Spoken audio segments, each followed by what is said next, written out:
Hey guys, and how about we watch Aang vs. Elric Death Battle. So, I'm not really sure exactly what to expect here. It's worth noting I haven't fully watched Full Metal Alchemist.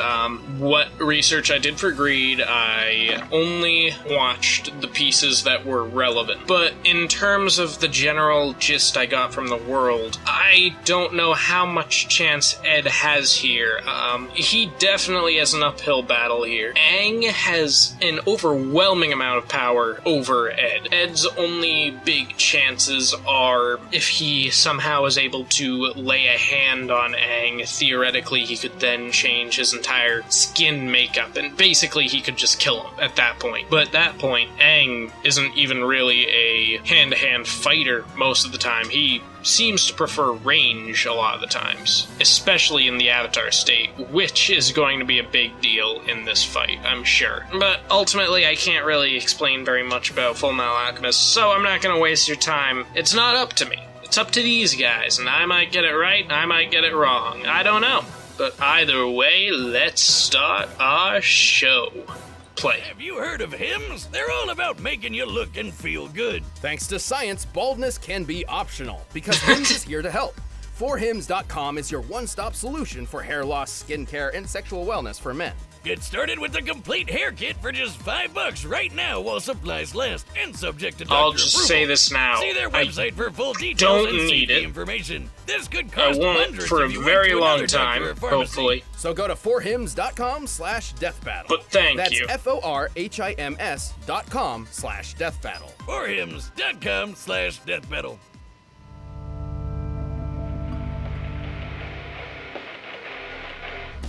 Bum, bum, bum. The elements make up every aspect of the world we live in, and no average person can tame them.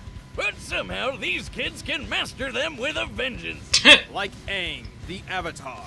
And Edward Elric, the Full Metal Alchemist. He's Wiz and I'm Boomstick. And it's our job to analyze their weapons, armor, and skills to find out who would win a death battle. Water. Earth. Fire. Air. Heart! Once the four nations lived in harmony, and some of their citizens could even learn to bend their nation's element.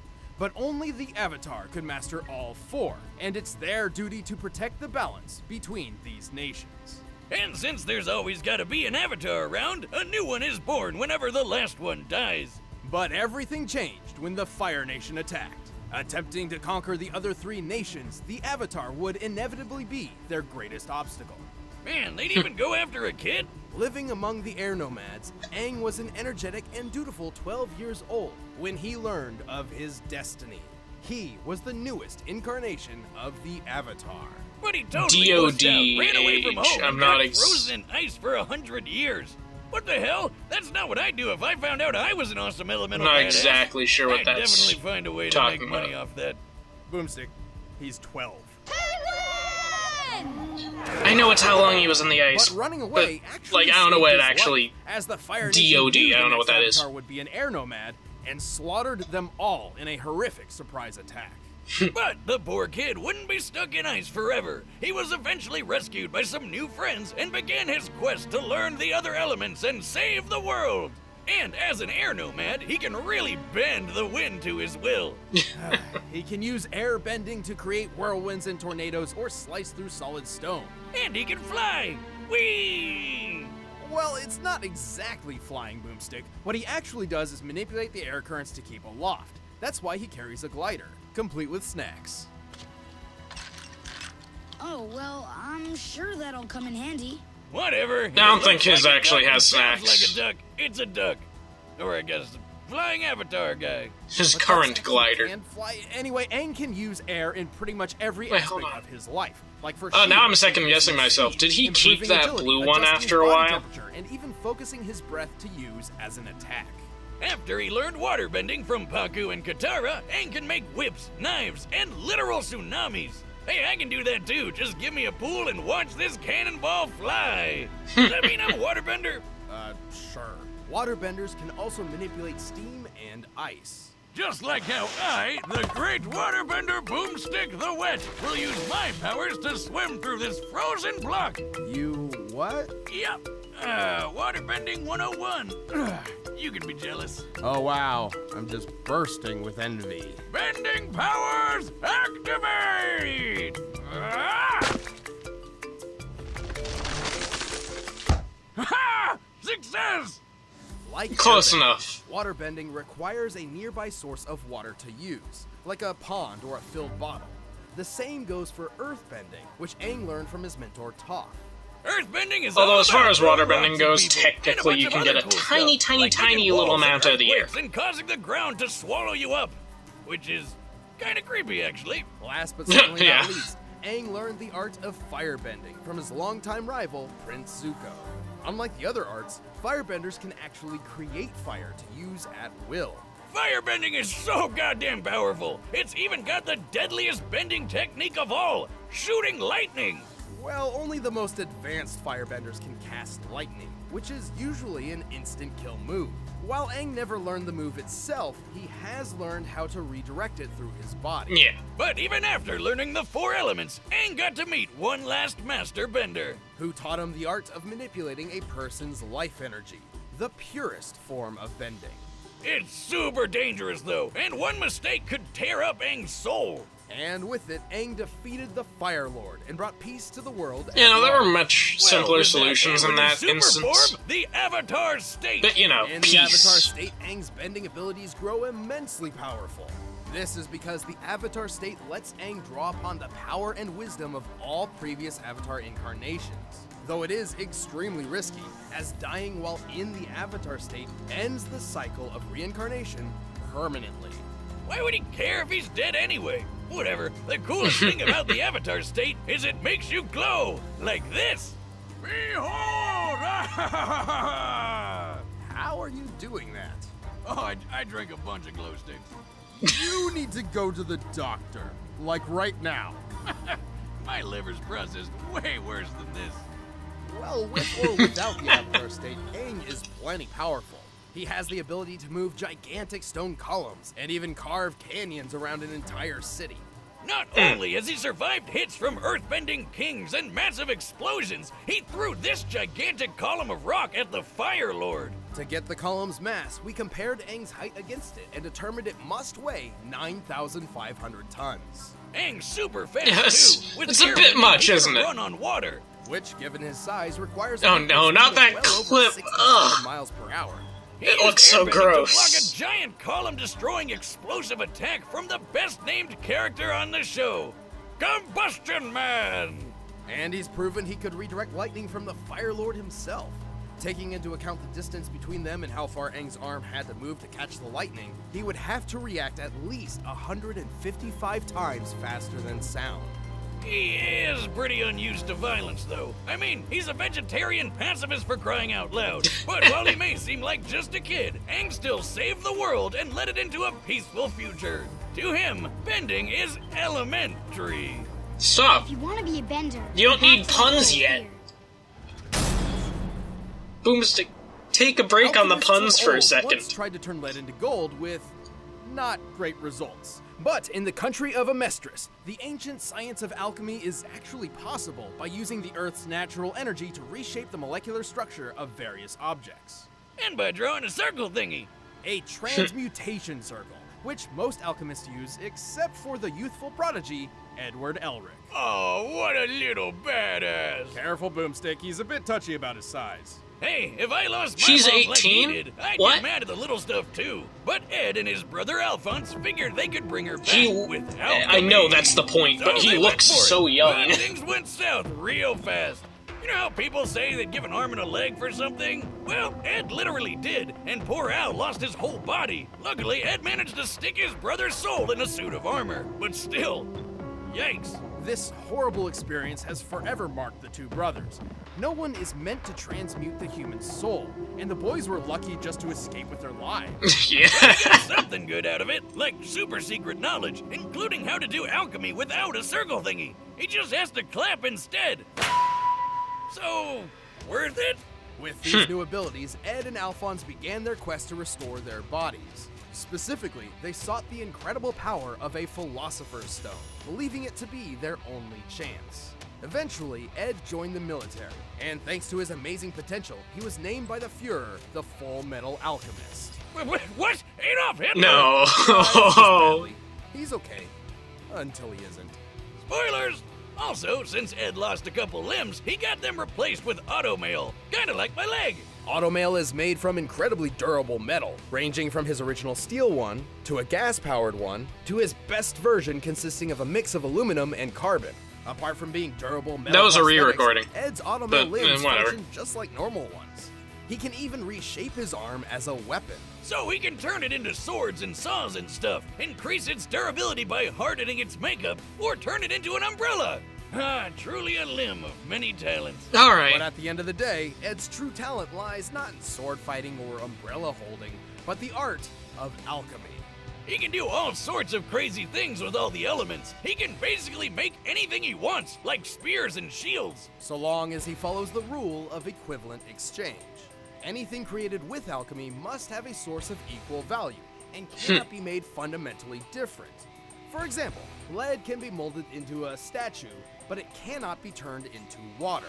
Other than that, there are 3 principles needed to use alchemy well: comprehension, Which means you gotta understand what the thing you're using is made of. destruction, Breaking stuff down. and reconstruction. Putting stuff back together. Ed is only limited by the materials at hand and his imagination.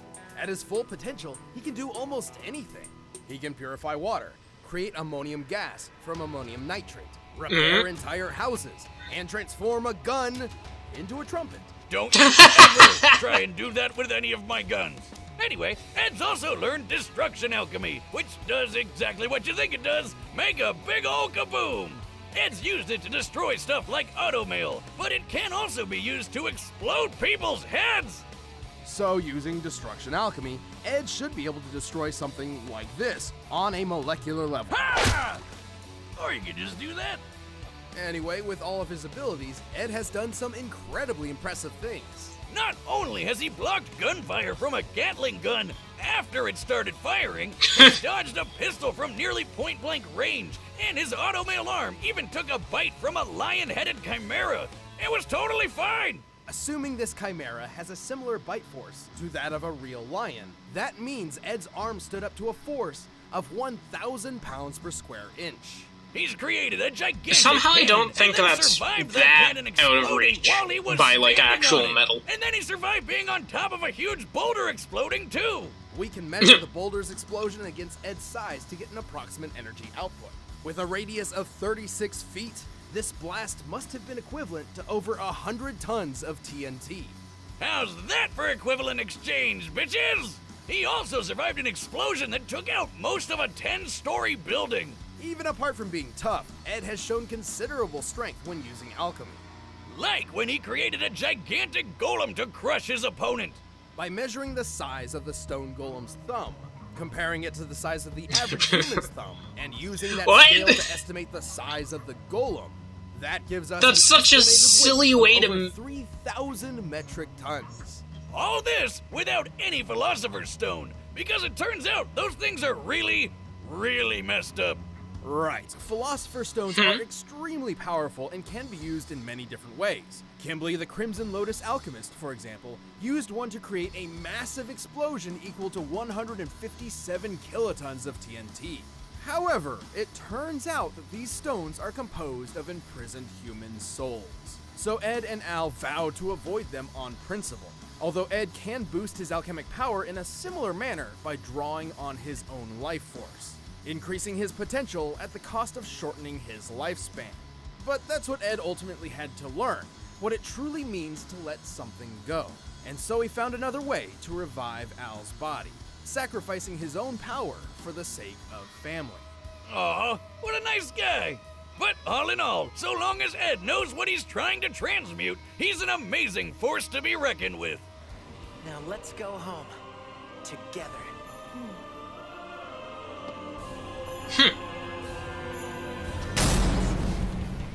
All right, the combatants are set, and we've run the data through all possibilities. Alright, so some big explosions on his part. Become a food And vendor. doesn't he have By now, to, you've probably heard of Blue Apron, doesn't he the have leading to meal touch kit delivery something to service in the transmute it, U.S. or was that Choose your not an meals each actual week, Get the limitation? ingredients delivered to your doorstep. thought that was a and thing. whip up a meal using the easy-to-follow directions provided. It's a great way to get fantastic meals without having to worry about all that tedious prep work cooking at home Specifically usually with people, requires. at the very And if you least. jump in now, you'll get some delicious You would have to summer touch choices them like juicy to burgers and use tomato destruction salsa. alchemy, for Personally, this has example, been a right? fantastic way to get legitimately just good do meals that. into my busy weekly routine. My favorite part is feeling like a master chef, making creative and delicious meals with my own hands. You guys really need to try it out. It's pretty nice coming home knowing I'll have a delicious meal I can whip up with ease. To start making delicious, brag-worthy meals at home without the hassle, try Blue Apron. Check out this week's menu and get $60 off at blueapron.com/battle. That's Yeah, there were more blueapron.com/battle. impressive numbers as far Blue as, Apron, a better way to cook. But right now, it's time for a death battle! as far as Ed was concerned. Those explosions were ridiculous, that's all I'm trying to say, really. Sorry, Momo. You're just too little. Little? Who are you calling a pipsqueak, you stupid hairless kid? Nobody? I'll show you! Alright, that's a bit extreme, Ed. To see actually do this.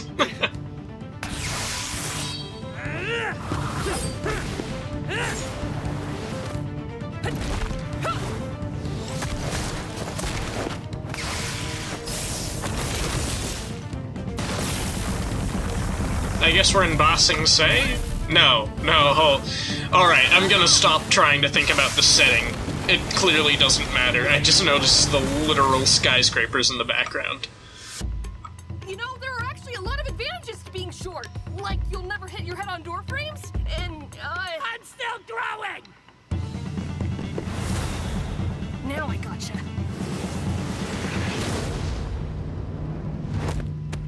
Ah! Oh no! I'm sorry! A classic misdirection.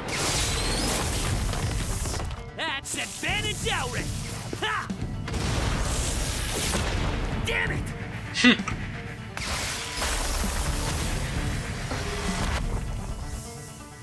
Well, How's this for small? well, it's not.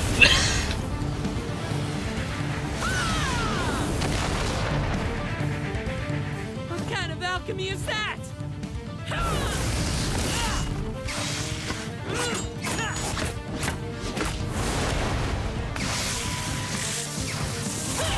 Okay, no more clappy magic. Uh-oh. Well then. No, my cabbages! Because why not? Won't lose you again.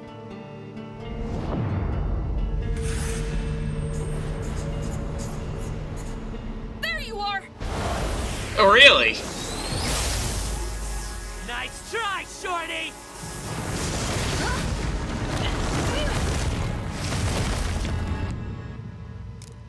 Whew. Can't believe that worked. It did not.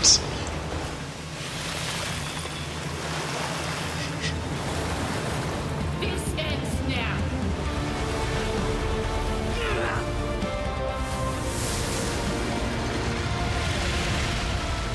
At least I'm taller than you. You left me no choice. Yeah, basically. Looks like Ed didn't have a leg to stand on. Or arm, I guess. Ed may have been more quick-witted and inventive, and he certainly had more combat experience. But Aang's bending abilities were far more versatile and readily available than combat alchemy. Yeah, it had cool stuff like cannons and gun trumpets, but Aang was fast enough to react to lightning, which is way faster than dodging a measly bullet. Recall how Ed survived an explosion that destroyed most of a 10-story building. By examining the size of the building said and kilotons, thus the volume right? of Like the a- conical explosion, This blast must have equaled about 30 kilotons of TNT. Didn't you have a bigger number Cool. before? But Aang did way more. It's He probably carved up a the circle lowest around and that the city of highest, right? Avatar State. The force to blast such a huge ravine around the city of Udao was a massive undertaking. By measuring the width, length, and depth of the affected area compared to the size of the city, we found it would take almost 160 kilotons of TNT to pull that off. More than 5 times greater than Ed's best durability feat. So Aang definitely had the stuff to crush Ed's automail arm and the rest of him. Granted, Ed could reach this sort of power by sacrificing his life force. Remember Kimberly's explosion, the one empowered by a Philosopher's Stone, a blast worth 157 That was the kilotons one I was TNT? thinking of, sorry. That's Yeah. almost identical to Aang's feat, and theoretically, Ed could have been capable of this level of power. Theoretically. However, a Philosopher's Stone uses many souls, while Ed could only draw from his one. Not to mention, drawing from his own life force meant his power-up had a very short and dangerous duration limit compared to the Avatar state, which has no such limit. But even so, Ed's tactics and creativity kept him in the fight, yet the Avatar's speed, power, and versatility was too much for him. Aang may be a pacifist in canon and would hardly kill anyone, but unleashing his full power is a sight to behold. Just when Ed thought he had the hang of it, he alchemist the mark. The winner is Avatar Aang. You know, the Alchemist one, Thanks for watching alright, this that episode was of at Death least Battle. If you want the inventive. battle At music for yourself, you can get it by least, clicking the link down that was below. creative. And if you'd like to see some more battle and death, make sure to click the link over there. Let's ride. Ghost Rider! Lobo, that's it. I don't know anything about Lobo. Just gonna say that outright. But, I know, I know a lot of people wanted him in Death Battle. I only barely know what he entails, but people imply that he is, like, one of the more powerful characters in this comic world.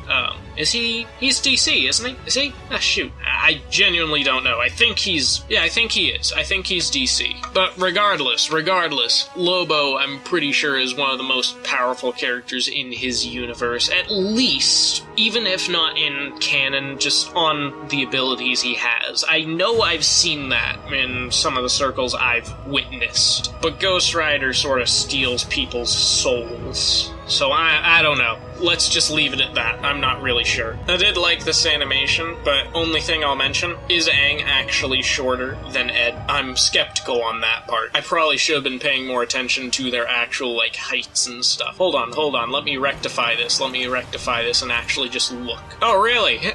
Alright, so the reason Aang doesn't look super short is because everyone in his world is apparently kinda short. He is actually 2 inches shorter than Ed.